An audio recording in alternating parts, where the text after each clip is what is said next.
Chismis na Baklita! With Tita Cora and Kapitana Sisa. Same, pero iba. We are number 106.7 Energy FM. Panggawag mong sabihin na radyo, sabihin mo. Yan!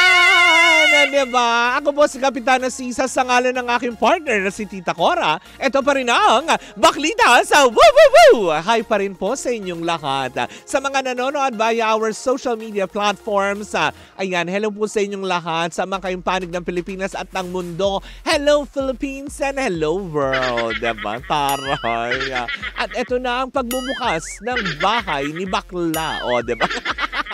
Tayo'y magtsikahan na nakakaloka. Pero bago tayo magtsikahan to the highest level, nako, eto na. Mamigay muna tayo ng biyaya para maging masaya ang inyong weekend para sa ating Hangga Bingo Plus Panalo! Oha, diba? Gaya nga na sinabi ko, mamimigay tayo ng biyaya. Dapat nyo lang tandaan ang numerong ito, diba? Tatandaan nyo lang ang numero, pwede kang manalo ng 500 pesos. Hatid yan sa atin ang Bingo Plus. Bingo sa saya, plus sa panalo! Diba? Yung mga ganon, ang saya-saya kaya niyan. Diba na nakakaloka? Kaya nga naman, tumungo na tayo sa ating mahiwagang hindi salamin, kung hindi fishbowl, diba? Para bumunot at paikot-ikutin ang mga puting bola. Naks! Pinaikot-ikot at nilapirot. Ay, ano yon? Hindi mo lang napirutin ang mga bola. So, eto na. Kumuha na tayo ng numero at ilalagay natin siya sa mahiwagang pedestal. Ayan. Ang numero para sa araw na ito, para sa programang Baklitas ay eto na. Yan. 31.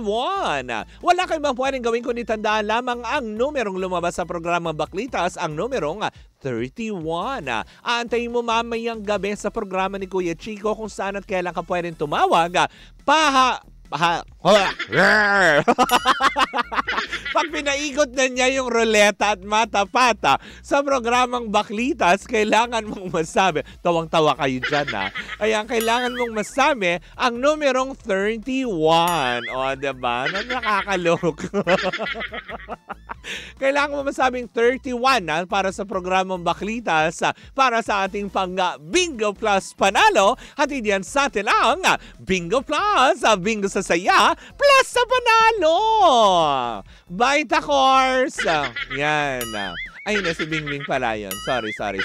Akala ko nandito na. Akala ko humabol. Char! Yari na naman ako sa Lunes. Nakakaloka.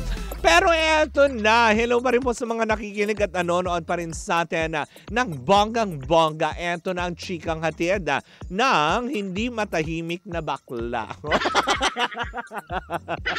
Taas ang enerhiya, Friday na. Nakakaloka. Hello pa rin po sa mga kumakain sa mga kari-karinderiya na dyan sa, alam mo yun, sa amang panig ng Metro Manila, lalong-lalo dyan sa may Tondo, sa may Balutondo. Hello po sa inyo sa mga taga Moriones. Hello po sa inyong lahat dyan. Magandang umaga. Ayan na nakakaloka. Eto na. Amaklaan nyo ba naman? I don't think parang good news nga ba ito? Pero para sa akin, it's a good news. Diba? Na Chris Aquino uuwi na ng Pilipinas. Diba? Oy, nakakaloka. Diba? Taliwas nga sa mga naglalabas sa mga balita ngayon patungkol sa Queen of All Media na diba sinasabi nga nila. Kasi recently parang may post si Chris. Tama naman na. Nakakaloka. Diba? Hindi ko na narinig yung boses ko sa kapapalakpak. Eto na nga, diba? Dahil recently, nag-post ang Queen of All Media patungkol dun sa very excited nga siya dahil diba parang naghahanap na siya ng mga bibilhin pag uwi niya ng Pilipinas. Nakakaloka. Nakafollow tayo. Chismoso tayo ng taon. Pero dahil sa isang cryptic post na kanyang pinost, I don't know kung official Facebook page ni Miss Chris Aquino na may heart ng background na may from America, may airplane to Philippines. Ay, So, ibig sabihin nito, tuloy na ang pag-uwi na nag-iisang Queen of all Media, Kris Aquino sa ating bansa na muling mamamayagpag na naman at na-miss talaga siya ng mga tao, diba? Bagamat alam naman din natin na patuloy pa rin siyang lumalaban sa kanyang karamdaman, pero magandang senyales ito dahil babalik na siya after ilang years natin siyang na-miss, diba? Marami pa nga dyan ang nanalangin ng, alam mo yun, ng hindi maganda, pero eto siya, tumatayo, lumalaban, at babalik ng Pilipinas. O ano kayo ngayon, diba? Sabi nga nila, dun sa mga nagwi-wish na mawala na or hindi maganda kay Miss Kris Aquino, sabi naman ng ilan, kung nagmamadali kayo, mauna kayo, diba? Pwede naman kayong mauna, makipag-meet and greet, diba? Kay Papa God, ganon. Kung minamadali niyo yung buhay ni Miss Kris, pwede na po kung medyo, alam niyo, feeling niyo pagod na kayo, ganyan. Pwede naman po. Wala naman po itong deadline, ganyan. So kung feeling nyo pagod na kayo, ayaw nyo nang lumaban, diba? Pagpe-pray namin kayo, diba? Yung mga ganong aspeto. Pero marami nga ang nagbigay ng kanilang mga welcoming committee. Welcoming committee! Grabe! Hindi siya pumunta sa Senado. Walang kaso, nakakaloka. Hindi, marami ang mga welcome notes, masaya dito sa balitang ito na muli nating masisilayan ang Miss Kris Aquino for the longest time. Hindi ba na wala na tayong pangamba na baka siya ay ganito, ganyan. So ibig sabihin, ang pag-uwi niya sa Pilipinas ay senyales lamang na tuloy-tuloy nang bumubuti ang kanyang kalusugan at makakapiling pa rin niya ang kanyang dalawang anak na si Josh at si Bimbi. Actually, parang balita ko kasama niya yatang uuwi.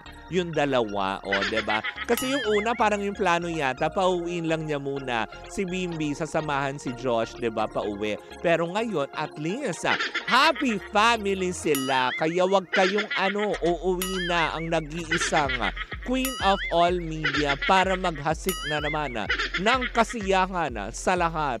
Game ka na ba? Yan ang mga katanungan ngayon. Pilipinas, game ka na ba? Nakakamiss yun, diba? Well, anyway, sangad pa rin natin ang safe travel. Kung totoo man na talagang pauwi na sila or baka nandito na sila kasi the other day ko pa nakita yung post na yon or baka yung schedule pa lang. Have a safe trip po and bilang Kris Aquino fan, diba? Sobrang, alam mo yun, can't wait to see you po, Miss Kris, on national TV again para sa mga game shows, sa mga TV shows, sa mga talk shows mo na, alam mo yun, namimiss namin ang pagiging taklesa mo, Diba? Tinanggap namin yun. Diba? Totoo naman. Taklesa siya with the class. Diba? Yung mga ganong aspeto. Hindi, totoo naman. Kasi nagiging totoo lang naman din si Miss Kris sa aspeto na yan. To Miss Kris, ingat po kayo and we'll see you. Next, grabe. Ano kung mag-anak? We'll see you. Ganon. Feeling. Nakakaloka yun.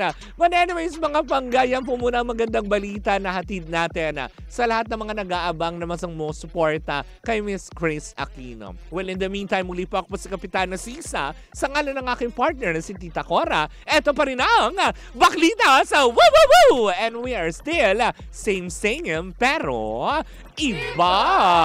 Tuloy-tuloy pa rin po ang ating tugtugan. Siyempre, dito po lamang yan sa number 106.7 Energy FM. Panggawag mong sabihin radyo, sabihin mo...